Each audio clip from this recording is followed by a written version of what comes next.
우리 옆사람과 한번 인사하겠습니다. 오늘 오순절 날입니다.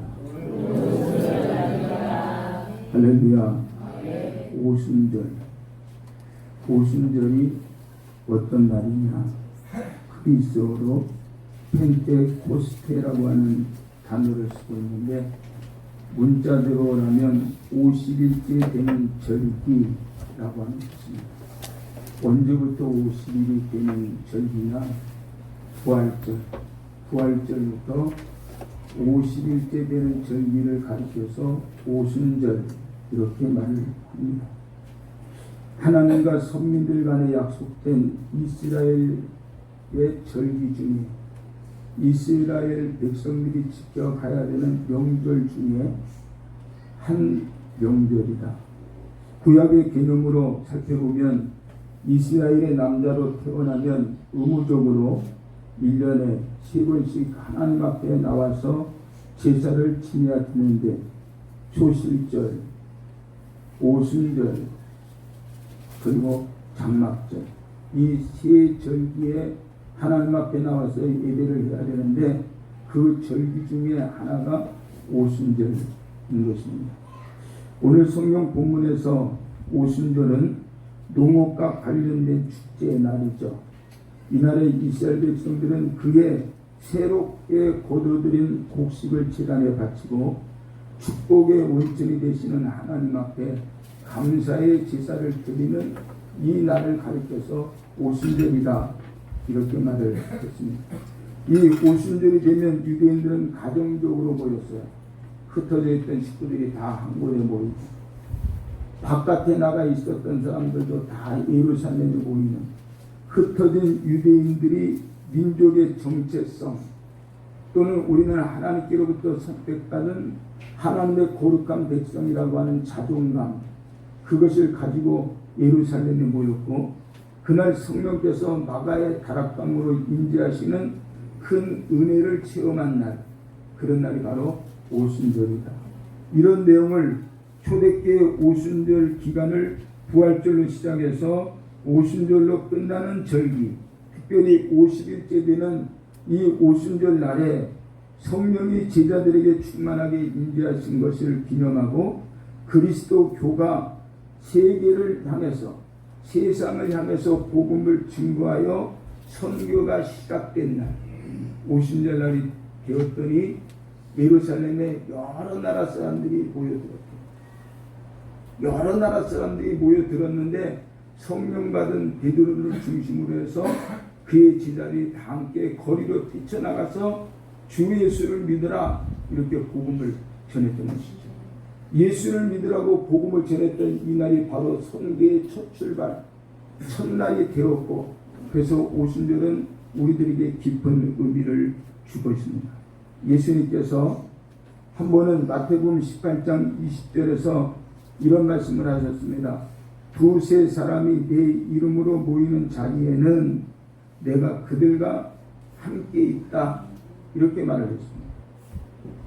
두세 사람이 내 이름으로 모이는 자리는 내가 그들과 함께 있다. 여기서 중요한 포인트는 두세 사람이 모이는 것이 아니에요. 여기서 말하는 중요한 포인트는 내 이름으로 모이는 것이죠.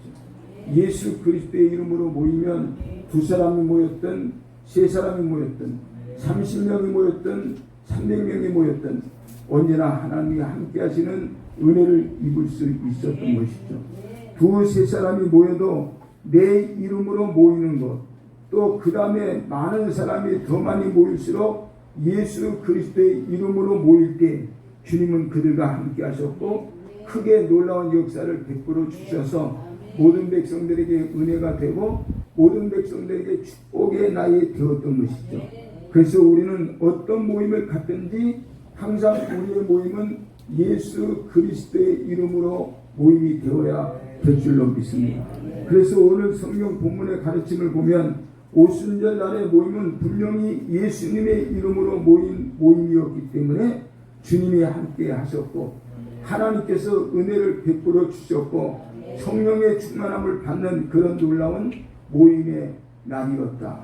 그래서 오순절날 우리도 모였는데 이 오순절날 모임은 어떤 모임이 되어야 될지 오늘 성령이 우리들에게 가르쳐 주시는 바를 따라서 함께 생각하고 함께 은혜를 나누기를 원하는 것입니다. 첫 번째는 기도하는 모임이다. 오순절이라고 하는 날 왜 하나님의 백성들이 예루살렘에 모이고 하나님의 백성들이 왜 다락방으로 모였을까? 기도하기 위해서 모였다 하는 겁니다. 사도행전 1장 11절의 말씀 보면 예수님께서 구름을 타고 하늘로 올라가셨대요. 12절에 보면 사도들이 산으로부터 예루살렘으로 돌아왔고 13절에는 그들이 성 안에 들어와 다락방으로 올라갔고 14절은 이들이 모두 함께 마음을 모아서 기도에 힘썼대요. 그러니까 예수님이 감람산에서 하늘로 승천하시면서 제자들과 헤어졌는데 그때 제자들이 하나 둘씩 흩어져서 모인 곳이 있었는데 마가의 다락방이었고 마가의 다락방에 모여서 그들이 한 일이 뭐냐? 그것은 바로 기도하는 일이었다 라고 오늘 가르쳐 줬는데 그때 15절 보면 그때 모인 사람의 수가 120명이었다 라고 분명히 기록하고 있습니다. 감람산에서는 500명이 모여서 예수 그리스도의 승천을 바라봤는데 거기서 흩어져서 다락방으로 가는 동안 380명이 빠져나간 거예요. 380명이 빠져나가고 120명만 다락방에 모여서 기도를 했다 하는 겁니다. 사랑하는 여러분, 여기서 우리가 살펴야 하는 것이 있습니다. 기도하는 것과 기도하지 않는 것의 차이. 기도하는 것과 기도하지 않는 것에 차이가 있다는 겁니다. 누가복음 9장을 먼저 참고해 볼 때 예수님이 12제자를 데리고 높은 산 아래까지 갔습니다. 12명의 제자들을 데리고 높은 산 안에 흔히 우리가 말하는 변화산 아래까지 갔습니다. 근데 9명의 제자는 산 아래에 있게 되었고 저녁 때 예수님이 사랑하는 제자 베드로, 야고보, 요한 3명의 제자만 데리고 산으로 올라가셨습니다. 9명의 제자는 산 아래 두고 3명의 제자만 데리고 예수님이 산 위에 올라가서 기도를 하셨는데 그러니까 이 3명의 제자가 다른 사람들보다 건강이 좋아서 그 사람들만 데리고 등산하러 올라간 건 아니었습니다. 예수님이 이 3명의 제자들과 산으로 올라가시는 것은 순전히 기도하기 위함이었다 하는 겁니다. 근데 12제자라고 똑같이 행동하고 똑같은 믿음을 가지고 예수님을 따라다닌 것은 아니었어요. 3명의 제자만 데리고 산에 갔었다라고 하는 말씀에 우리는 주목을 해요. 예수님의 제자가 12명인데 그 중에 3명의 제자만 기도하는 일에 동행했어요. 예수님이 승천에 가실 때 그 감람산에 500명이 모였었는데 예수님이 승천하신 이후에 예수님의 명령에 따라서 기도하러 모인 사람은 120명, 380명이 없어지고 120명만 기도하러 갔었대요. 근데 누가복음 9장 28절, 29절 말씀을 보면 기도하는 도중에 이상한 변화가 일어났다는 것이죠. 어떤 변화가 일어났습니까? 예수님의 모습이 변하고 그의 옷이 눈부시게 희고 빛났다라고 오늘 성경은 가르쳐주고 있습니다. 기도하는 중에 변화의 역사가 있었는데 예수님의 모습이 변했고 그리고 그 옷이 눈처럼 눈부시게 희게 변했다. 여기서 한 절을 거슬러 올라가 누가복음 9장 27절 말씀 보면 여기에 서 있는 사람들 가운데는 죽기 전에 하나님의 나라를 볼 사람들도 있다 이렇게 말씀하시고 변화산에서 변화의 역사를 체험하게 됐다는 거예요. 산에 제자들을 데리고 올라가 기도했더니 변화가 일어났는데 그 변화의 모습을 들여다보면 어떤 변화의 모습이었냐? 하나님의 나라가 그 산에 임하는 변화의 역사를 보게 됩니다. 여기 있는 사람들 중에는 얼마 되지 못해서 하나님의 나라를 볼 것이라고 예수님이 말씀하시고 그 이후에 3사람의 제자를 데리고 산에 올라갔는데 변형되는 역사가 있었고 그 변형은 하나님의 나라가 그 산 위에 임하는 역사. 그래서 예수님과 함께 나타난 인물이 있었는데 엘리야 그리고 모세가 있었다는 것이죠. 그래서 제자들이 깜짝 놀라 우리가 여기에서 초막셋을 짓고 주님과 함께 살면 좋겠다.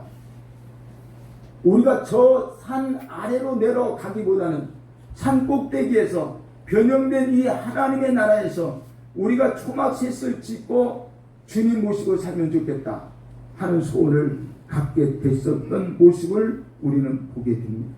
그러니까 예수님 이름으로 모여서 기도하는 모임에 참여한 것이 얼마나 잘된 것인가. 예수님이 가시는 곳에 함께 동행하고 예수님이 무릎 꿇어 기도하는 곳에 나도 함께 무릎 꿇어서 예수 이름으로 부르짖고 기도할 수 있는 시간을 갖게 된 것이 얼마만큼의 은혜고 얼마만큼의 축복인가 하는 것을 오늘 우리는 보게 되는 것입니다. 만약 그 모임에 빠졌다면 베드로는 후회할 뻔했죠.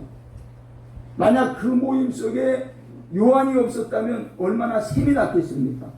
그리고 밤이 지나면서 예수님과 3명의 제자는 산 아래로 내려왔는데 9명의 제자가 동네 사람들의 구경거리가 되어버리고 말았대요. 9명의 제자가 동네 사람들에게 조롱거리가 되어버리고 말았대요. 예수님과 동행했었던 3사람의 제자는 변형된 하나님의 나라를 보는 체험을 하고 은혜가 충만해서 산 아래로 내려왔는데 예수님과 함께 기도하지 못했던 9명의 제자는 그 동네 사람들에게 조롱거리, 웃음거리가 되어져 버렸다는 것입니다. 이유인즉 귀신 들린 아들을 둔 아버지가 귀신 들린 아들을 데리고 제자에게 데리고 와서 고쳐달라는 것입니다. 9명의 제자가 나가서 귀신을 쫓아내고 병을 고쳐보려고 했는데 귀신이 꼼짝하지 않는 거예요. 귀신이 나가지를 않는 거예요. 그러니까 그 동네 사람들이 제자들을 우습게 보고 구경거리가 된 거죠. 그 제자 9명이 무슨 짓을 하나 보자. 저 9명의 제자가 어떻게 귀신을 쫓아내는지 한번 가만히 지켜보자 했는데 아무런 역사도 아무런 변화도 아무런 은혜의 징조가 보이지 않는 일이 벌어져 버리고 말았다는 것입니다. 생각해 보세요. 얼마 전에 예수님이 제자들을 2명씩 짝 지어서 동네로 파송해서 제자들이 동네로 나가서 복음을 전할 때 그때는 귀신들이 쫓겨갔어요. 그때는 병든 자들이 치료받았고요. 그때는 많은 사람들이 위로를 받고 하나님을 찬양하지 않았습니까? 근데 왜 이렇게 난감한 일이 벌어진 것일까요? 이전에는 됐는데 왜 지금은 안 되는 것입니까? 이전에는 귀신이 도망갔는데 지금은 왜 꼼짝하지 않는 것이죠? 이전에는 많은 사람들이 하나님이 일으키시는 영광의 역사를 보면서 찬양했는데 왜 많은 사람들이 지금은 비웃으며 조롱하는 장터로 만들어 버리고 말았을까요? 여기 있는 제자들이 얼마나 답답했겠습니까? 근데 그때 예수님이 가까이 오시더니 한 말씀으로 귀신을 쫓아내고 자유케 하고 평안하게 하고 은혜를 잊게 했다는 것입니다. 어깨가 축 늘어지고 기가 질린 9명의 제자들 예수님을 따라 어느 집에 들어가서 예수님에게 묻습니다. 마가복음 9장 28절 보니까 우리는 왜 귀신을 쫓아내지 못한 것입니까? 우리는 왜 이런 일을 행하지 못하게 된 것입니까? 왜 우리의 모습이 이 지경이 됐습니까? 귀신을 쫓아내고 하나님께 영광을 돌리고 그리고 많은 사람들을 구원했으면 좋았을 텐데 왜 우리가 동네 사람들에게 구경거리가 되는 이 지경에까지 몰리게 됐습니까? 29절에 예수님께서 말씀하시기를 기도 외에는 이런 일과 나갈 수 없느니라. 기도하지 않으니까 그렇게 됐다는 거예요. 기도하지 않으니까 조롱거리가 됐다는 거예요. 기도했다면 귀신은 쫓겨갔을 것이고 질병은 치료됐을 것이고 사람들은 하나님께 영광을 돌렸을 것이 아니겠습니까? 생각해보죠. 얼마 전까지만 해도 능력이 나타나서 귀신을 쫓아내고 고치던 그네들이 왜 지금은 조롱거리가 됐고 구경거리가 됐느냐? 그동안 기도 안 했다. 그 얘기. 그러니까 기도하는 것과 기도하지 않는 것의 차이점이 천당과 지옥만 그래서 우리는 오순절날 예배당에 모이는 이유는 기도하기 위한 목적을 가지고 와야 된다. 오늘 우리가 이 자리에 모인 것은 기도하기 위해서, 그래서 변형되는 하나님의 나라의 그 평안함을 우리가 체험하기 위해서, 그 하나님 나라의 평안함을 은혜로 받기 위해서 우리가 예배당에 나오게 된 줄로 믿습니다. 기도하는 것과 기도하지 않는 것은 천양지차, 하늘과 땅만큼 차이가 난다. 우리는 지금 기도하는 중에 있지 않습니까? 매일매일 기도하자고 그렇게 권면하는 시간을 갖고 있지 않습니까? 그럼에도 불구하고 120명은 기도하고 380명은 기도의 자리에 없었다는 거예요. 어떻게 해야 되겠습니까? 기도하라고 하는 주님의 명령에 순종하는 성도는 몇 퍼센트나 될까? 기도하라. 주님이 기도하라, 기도하라. 시험에 들지 않도록 깨어 기도하라. 기도해야 된다. 기도해야 산다. 그렇게 주님이 구구절절 말씀하시는데도 불구하고 기도하는 사람이 성도들 중에 몇 퍼센트나 되겠습니까? 120명밖에. 12명 중에 3명밖에 없다. 그래서 우리는 오늘을 다시 분기점으로 기도하는 모임을 만들어 가야 되겠다. 기도해야 되겠다. 옆 사람과 인사합니다. 기도하기 위해서 모여야 합니다.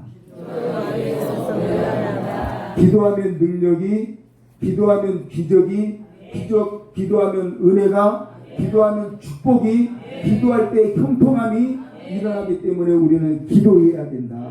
기도하기 위해서 우리는 예배하는 거다. 기도하기 위해서 예루살렘에 가야 되고, 기도하기 위해서 다락방에 들어가야 되고, 기도하기 위해서 우리는 힘써가야 될 줄로 믿습니다. 두 번째는 감사하기 위해서 모인 거예요. 사도행전 2장 1절 말씀 보면 오순절이 되어서 그들은 모두 한 곳에 모였다, 이렇게 말씀하고 있습니다. 내가 사는 가정에 식구가 5 식구라고 생각을 하죠. 근데 이 5 식구들의 마음속에 한결같은 똑같은 감사의 마음이 있다면 얼마나 좋겠어요. 아빠도 하나님께 감사하고, 동일한 마음으로 엄마도 하나님께 감사하고, 똑같은 마음으로 큰딸도 하나님께 감사하고, 큰아들도 하나님께 감사하고, 막내도 하나님께 감사하는 이 5 식구가 모여서 하나님을 찬양하는 가정이 된다면 얼마나 행복하고, 얼마나 축복이 되고, 얼마나 은혜가 되고, 얼마나 좋을까. 예를 들면 사무엘 하에서 다윗이 왕이 된 이후에 블레셋에 있는 하나님의 법궤를 예루살렘으로 가지고 오려고 이동하는 중에 우사가 경고망동하게 법궤에 손을 대는 일로 인해서 우사가 그 자리에서 죽어요. 겁을 집어먹은 다윗이 야, 예루살렘으로 모시고 오면 안 되겠다 싶어서 오벳 에돔의 집에 3개월 동안 거기 부대됐는데, 3개월 동안 이 법궤를 모시고 있었던 오벳 에돔의 집이 복을 왕창 받은 거예요. 복을 어떻게 받아요? 왕창 받아요. 왕창. 야, 오벳 에돔이 하나님의 법궤를 3개월 모셨는데 복을 왕창 받았다더라. 이런 소문이 나니까 다윗이 그 법궤를 다시 예루살렘으로 옮겨오는데 너무나 신바람이 나는 거예요. 하나님의 법궤를 왕궁으로, 하나님의 법궤를 솔로몬 성전으로, 하나님의 법궤를 하나님의 집으로 이제 옮겨오게 됐으니까 너무 신바람이 나서 춤을 추면서 기뻐합니다. 춤을 추는 거예요. 이거를 추는지 뭐 그거는 내가 잘 모르겠는데 춤을 막 춥니다. 근데 미갈, 그의 부인 미갈이 창문에서 이렇게 내려다보니까 왕이 채통 없이 춤을 추고 있는 거예요. 그래서 마음에 꿀이 났어요. 다윗은 하나님께 감사하는데 미갈은 하나님께 감사하지 못해요. 다윗은 하나님께 찬양하는데 그의 부인이 되는 미갈은 하나님을 찬양하지 못해요. 다윗은 온몸과 정성을 다해서 하나님을 모시고 싶어 하는데 그의 부인 미갈은 온몸과 정성을 다 바쳐서 하나님 모시기를 꺼려해요. 다시 말하면 미갈은 사무엘하 6장 16절에 보니까 이렇게 말씀했어요. 아이고 어쩌면 좋아, 미쳐도 보통 미친 게 아니구먼 하고 다윗을 비웃었어요. 왕이 체면이 도대체 무엇이냐 하는 태도였어요. 그래서 왕이 집으로 들어오기를 기다리면서 불평을 하고 있다가 왕이 집으로 돌아오게 되니까 사무엘하 6장 20절에 이렇게 말합니다. 임금님이 건달패들이 맨살을 드러내서 춤을 추듯이 춤을 추셨으니 임금님의 채통이 어떻게 되겠습니까? 하였습니다. 임금님이 뭘 드러내요? 맨살. 어디 맨살? 배꼽 나온 맨살. 배꼽티 입은 게 아니에요. 근데 이 배꼽이 다 드러나고 뱃살이 드러나는 춤을 췄으니 임금님 채통이 이게 말이 되냐? 그러면서 남편을 쏴붙입니다. 그때 다윗이 이렇게 말하죠. 그렇소, 내가 주 앞에서 그렇게 춤을 추었어.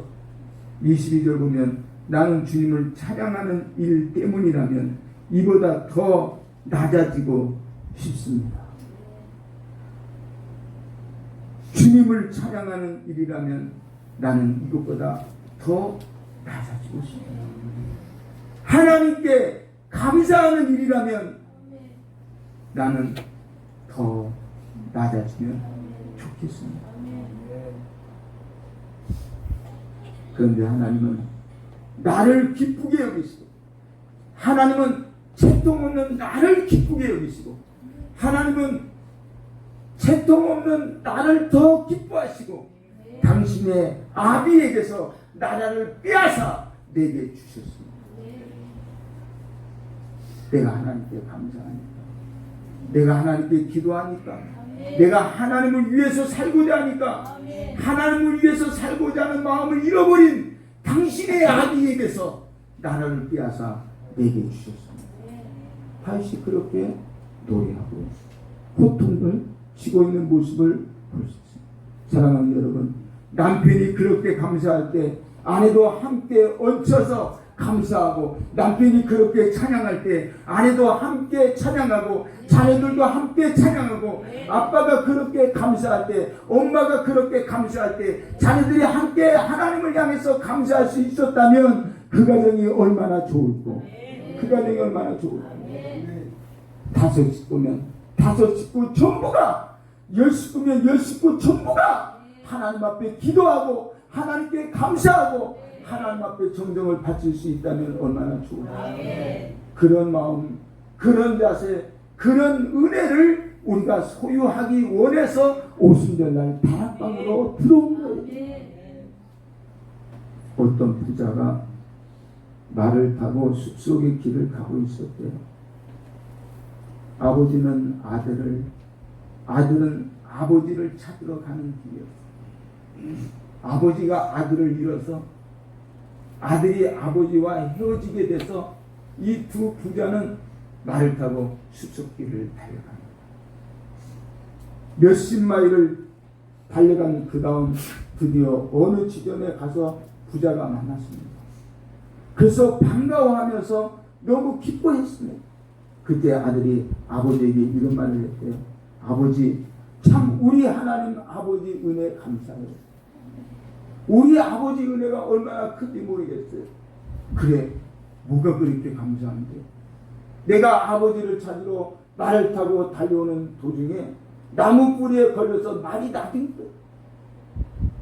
나무 뿌리에 걸려서, 돌뿌리에 걸려서 말이 걸려 넘어지고 나뒹굴었는데 하나님은 나를 지켜주시고 나를 보호하셔서 나는 하나도 다치지 않게 하신 우리 하나님, 그 하나님의 은혜가 얼마나 감사한지 나는 모르겠어요. 하나님의 은혜가 정말 감사해요. 그래서 아버지가 그렇게 말했대요. 그래, 정말 하나님의 은혜가 크고 놀랍구나. 감사합니다. 그런데 나도 한 가지 감사해야 할 것이 있어. 내가 너를 찾아오는 도중에 나는, 내 말은 한 번도 나무 뿌리에 걸려서 쓰러진 적이 없고 한 번도 돌뿌리에 걸려서 넘어진 적 없어서 나도 이렇게 건강한 몸으로 너를 만날 수 있겠으니 우리 하나님의 은혜가 얼마나 감사합니다. 하나님의 은혜가 돌뿌리에 걸려서 돌뿌리에 걸리지 않아서 어떻게 생각하면 썰렁한 개우 같은 이야기지만 그게 아니었어요. 이래도 감사하고 저래도 감사하고 이래도 감사하고 비가 와도 감사하고 날이 맑아도 감사해요. 바람이 불어도 감사해요. 범사에 감사해야 돼요. 우리는 이 부자의 대화에서 감동을 받습니다. 우리가 이런 은혜를 생각하고 감사하고 저런 은혜를 생각하고 또 감사하면 감사할 일들이 얼마나 많느냐 하는 겁니다.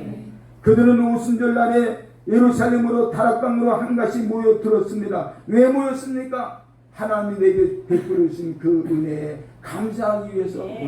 하나님이 베풀어 주신 은혜가 뭐였습니까? 한번 생각해 보세요. 이스라엘 백성들이 언제 자기 땅 한 평 가지고 살았나요? 이스라엘 백성들에게 언제 땅이 있었어요? 아브라함이 하나님께로부터 부름받은 다음부터 가나안 땅으로 간 다음에 겨우 막벨라 굴을 샀던 땅 몇 평 가지고 있었죠. 근데 그것도 이제 뒤로 하고 이스라엘 백성들은 전부 다 애굽 땅에 종살이 400년 하고 이제 겨우 풀려나 광야 생활 거치고 이제 가나안 땅에 겨우 들어왔으니 언제 뭐가 있었습니까? 근데 하나님의 은혜로 가나안 땅을 지파 족속에 따라서 기업으로 분배를 받고 거기다 천농사를 친 거예요. 천농사를 치고 6개월 지나서 밀 이상을 거둔 것 가지고 지금 오순절날 모여서 하나님께 찬양하고 있는 거예요. 언제 땅 한 평 가져보지 못한 이 백성이 하나님께서 주신 그 땅에다가 곡식을 심어서 6개월 후에 밀 이상을 거둔 다음에 하나님의 은혜가 너무 커서 오순절날 하나님 앞에 모여서 감사의 예배를 드리고 있는 그날이 바로 이 오순절날이에요. 얼마나 하나님의 은혜가 크고 놀라웠으면 온 가족이 다 함께 예루살렘으로 올라갑니까? 온 가족이 다 함께 성전에 올라갔어요. 그렇지 못할 경우에는 가장만이라도 아버지만이라도 성전에 올라가서 하나님 앞에 감사를 드리는 명절 오순절. 그 오순절에 우리가 모였다고. 그러면 우리는 이 시간에 뭐 해야 될까요? 기도해야 되고 이 시간에 감사해야 될 줄로 믿습니다. 오순절 날의 감사는 하나님 덕분에 살게 되었으니 감사합니다 라고 하는 거예요. 하나님 덕분으로 살게 됐으니까 감사합니다. 여기까지 온 것은 순전히 다 하나님의 은혜였습니다 라고 감사하는 거예요. 그것이 오순절 날의 감사입니다. 곰곰이 생각해보면 우리에겐 감사할 일이 너무나 많아요. 오늘의 이 모임이 감사하는 모임이 되기를 주님의 이름으로 축복하고 이 모임을 시작으로 앞으로 우리들의 삶의 길목길목에서 어떤 일이 있든지 하나님 앞에 감사하는 저와 여러분이 되어지길 주님의 이름으로 축복합니다. 세 번째는 오순절은 은혜 받기 위해서 모이는 모임의 날이다. 오늘 성경 본문 말씀 보니까 호련히 하늘로부터 급하고 강한 바람 같은 소리가 있어 저희 앉은 온집에 가득하며, 이 말씀에 호련히 이 갑자기 하라는 말입니다. 갑자기 기도하는데 갑자기 하나님 앞에 감사하는데 갑자기 은혜는 나를 정해놓고 오는 게 아니라 갑자기 하나님의 역사는 나를 정해놓고 임하는 게 아니라 어느 날 갑자기. 근데 이 갑자기가 내가 깨어있을 때 갑자기 있지, 내가 잠자고 있을 때 갑자기 있지, 아무도 모르기 때문에 깨어 근신하고 정신 차려 있어야 된다는 거예요. 도둑이 오는데 갑자기 온다는 거예요. 언제 올지 아무도 몰라. 갑자기 오기 때문에 우리는 깨어 있어야 된다. 성령이 급하게 불어오는 강한 바람같이 임하셨대요. 성령이 능력이 임재하신 현상을 표현하는데 급하고 강한 바람이라고, 토네이도 같은 강력한 회오리 바람이 온 집안에 불어 일었대요. 안타까워. 예수님께서 제자들에게 이렇게 말하죠. 너희는 예루살렘을 떠나지 마라.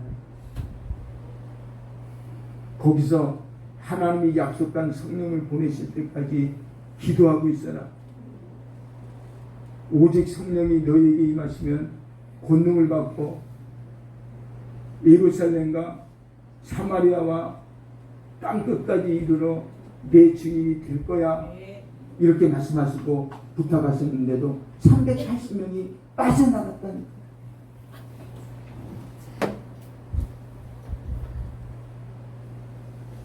너네 예루살렘 떠나면 안 돼. 그렇게 간곡하게 주님이 말씀하셨는데도 380명이 빠져나가 버렸단 게요.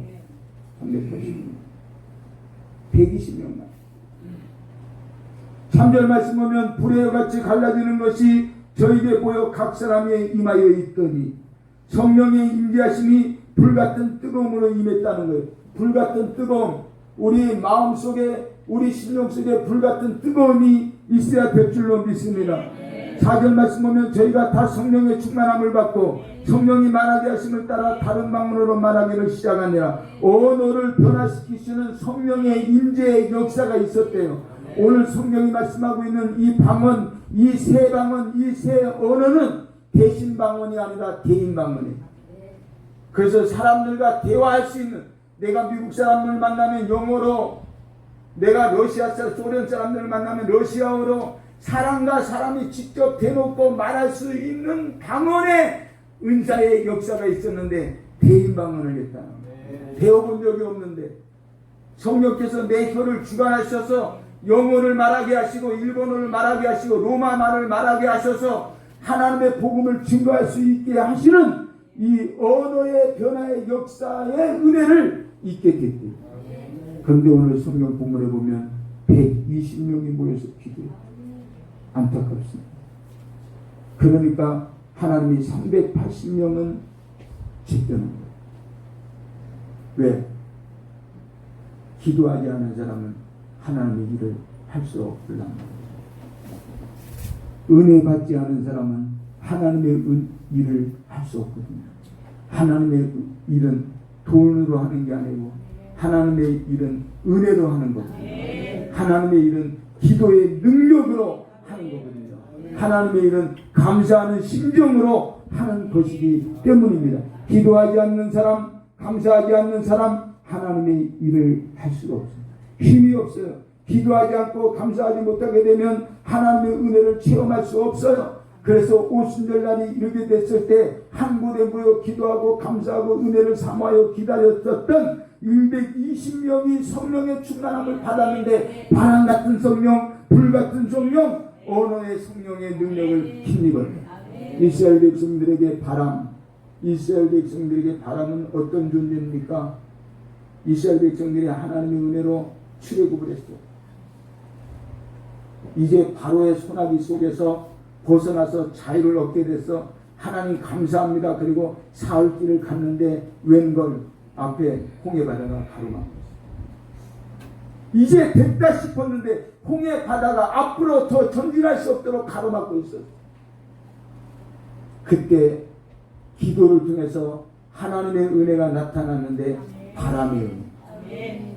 하나님의 은혜가 바람을 일으켜서 동풍이 불어오는데 홍해 바다 동쪽에서부터 서쪽으로 휘악 하고 갈라면서 그 젖은 바다의 밑바닥 뻘밭이 마른 땅이 되도록 바람으로 말려버려 이스라엘 백성들은 그 땅을 건너가게 하셨다 하는 겁니다. 바람의 은혜, 바람의 역사. 바람의 은혜.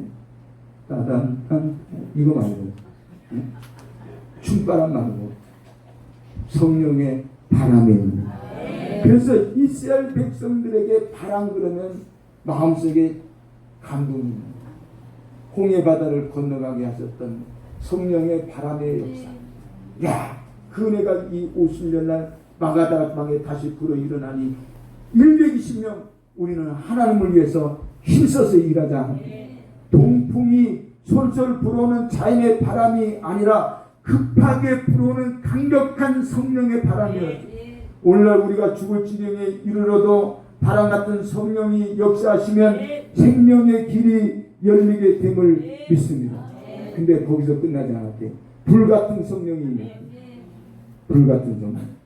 이스라엘 백성들에게 있어서 불이 주는 상징은 하나님이 나하고 함께 하십니다. 불기둥이 세워져서 이스라엘 백성들을 지킵니다.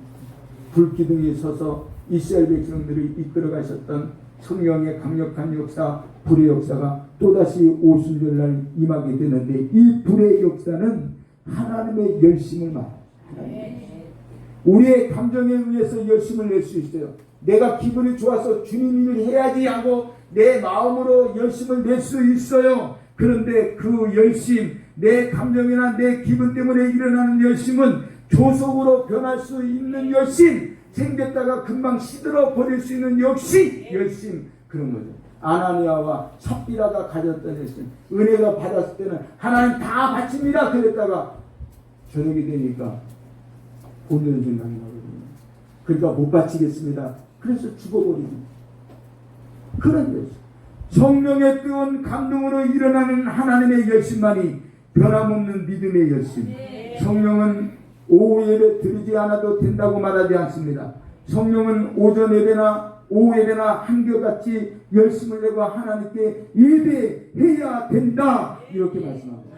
그게 성령의 열심. 사람의 열심은 오늘 가서 눈도장 찍고 와야지, 그 열심. 성령의 열심은 끝까지 자기 자리를 지켜서 성령이 인도하시는 그 시간까지 하나님께 영광을 돌리는 열심. 우리는 불같은 열심을 가져야 될 줄로 믿습니다. 그리고 성령이 말하게 하심을 따라 다른 언어로 말하기를 시작했어요. 다른 언어로 뭘 말했을까요? 십자가의 복음을 말했어요. 예수 그리스도의 죽으심을 말했어요. 거기서 끝나지 않았을 거예요. 예수 그리스도의 부활을 말했을 거예요. 예수 그리스도의 죽음과 부활을 선포했을 거예요. 그리고 많은 사람들이 야, 우리가 예수를 죽였구나, 회개합니다, 하나님 내게도 은혜 베풀어 주시기 원합니다 하고 줄 서서 세례를 받기 시작했는데, 하루에 3,000명, 하루에 5,000명씩 회개하고 돌아오는 생명의 역사가 불같은 성령의 역사로 일어나게 됐는데, 그날이 오순절 날이었다. 오순절 날 그냥 행사적인 절개의 날이 아니에요. 오순절은 하나님의 은혜를 받는 날, 하나님께 기도하는 날, 하나님께 감사하는 날임을 믿습니다. 사랑하는 성도 여러분, 이제 우리는 성령이 말하게 하심을 따라 우리의 언어도 바뀌어야 되겠습니다. 성령이 말하게 하심을 따라 내가 사용하는 언어도 바뀌고, 여러분이 사용하는 언어도 바뀌어서 부정적인 언어가 긍정적인 언어, 창조적인 언어로 하나님의 놀라운 능력을 드러내는, 선포하는 그런 언어로 바뀌어서 하나님께 영광을 돌리고 하나님이 준비하신 그 은혜와 축복 속에 거하는 저와 여러분이 되어지길 주님의 이름으로 축원합니다. 이렇게 기도하고 이렇게 감사하고 이렇게 은혜를 받은 사람들, 이 오순절에 은혜 받은 사람들을 통해서 기독교가 시작됩니다. 이 사람들을 통해서 초대교회가 세워져요.